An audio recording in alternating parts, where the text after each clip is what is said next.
তোমাদের সাথে আমি ওই দিনকে পার্ট 1 শেয়ার করেছিলাম একটা ভিডিওতে, ওটারই পার্ট 2 শেয়ার করছি আজকে। জানি অনেকটা লেট হয়ে গেছে, তো hello everyone, welcome to my new video. আমি রাজশ্রী চলে এসেছি আরও একটা নতুন ভিডিও নিয়ে। ক্লায়েন্ট আমাকে বলেছিল যে একটু ইউনিক থিমের কেক বানিয়ে দাও, বাবার জন্মদিন, তো তুমি তোমার মতন করে একটা ইউনিক থিম বানিয়ে দাও। তো আমি অনেক সার্চ করে করে এই ডিজাইনটা আমি আগেও একবার বানিয়েছিলাম, তো ভাবলাম চলো এটা অনেকদিন বানানো হয়নি, এটাই বানাই।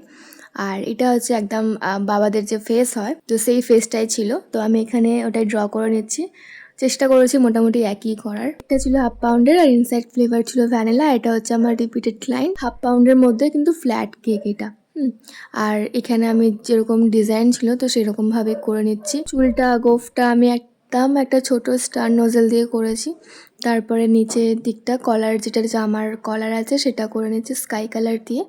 তো এইভাবে ডিজাইনটা কমপ্লিট করেছি। আর লাস্টে আরও একটা ডিজাইন শেয়ার করবো এটার সাথে, যেটা হচ্ছে অ্যানিভার্সারি থিম কেক। ওটার ফুল ভিডিও করা হয়নি, একটুখানি ক্লিপ নিয়ে রেখেছিলাম, ভাবলাম যে এই ভিডিওতে শেয়ার করে দিই। আর আজকের ভিডিওটা অনেকটাই ছোট হতে চলেছে। তোমাদের কেমন লেগেছে আজকের ভিডিওটা অবশ্যই কিন্তু কমেন্ট করে জানিও। আর আমি চেষ্টা করছি ডেলি ভিডিও দেওয়ার, ডেলি পোস্ট করা হচ্ছে না, আগের থেকে ভীষণ ইররেগুলার হয়ে গেছে আমি, তো চেষ্টা করছি আমি ডেলি ভিডিও দেওয়ার। ভিডিও করা থাকে বাট ওই এডিট করে উঠতে পারি না আর কি।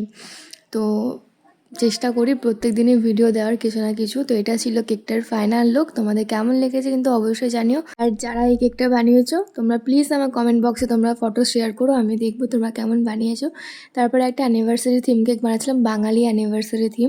তো এখানে কুলো, প্রদীপ, তারপরে ওখানে ঘটের উপরে পাতা দেওয়া আছে। তো এটাও একটা ইউনিক ডিজাইন। তোমাদের কেমন লেগেছে অবশ্যই জানিও। দেখা হচ্ছে নেক্সট আর একটা ভিডিওতে। আজকের জন্য